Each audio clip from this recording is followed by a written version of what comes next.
আসসালামু আলাইকুম। এখন আমি সজনার ডালের মধ্যে পেঁয়াজ বাগার দিব। পেঁয়াজ লাল লাল হয়ে গেছে। এখন আমি সজনার ডালটা ঢেলে দিব। সজনার ডাল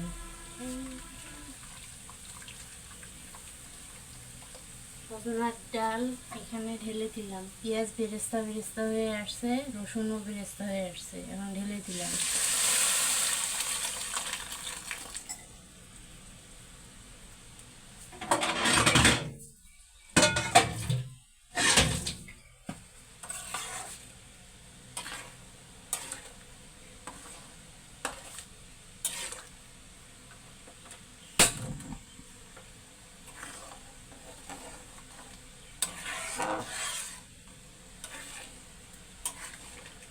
ভালো করে নেড়ে চেড়ে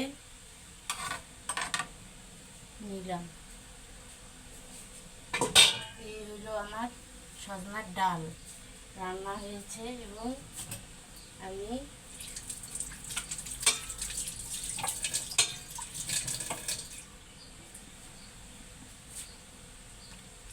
এই যে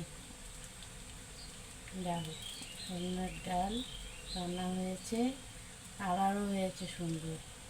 দেখেন, এভাবে সজনার ডাল রাঁধতে হয় পেঁয়াজ কুচি রসুন কুচি। আমি এইভাবে রান্না করি, কারণ এইভাবে রান্না করলে তরকারিটা স্বাদ হয় ভালো, ঘ্রাণটা থাকে অন্যরকম। এই পর্যন্ত আমার রান্নার রেসিপি হয়ে গেছে। এখন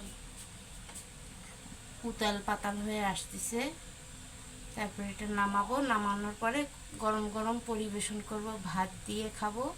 তার সাথে কালকের আমার বোন মুরগির মাংস রান্না করছে। রান্না করার পরে আজকে সেই মুরগির মাংস দিয়ে আর সজনার ডাল দিয়ে ভাত খাবো। এ পর্যন্ত আমার রান্নার রেসিপি এখান থেকে কমপ্লিট।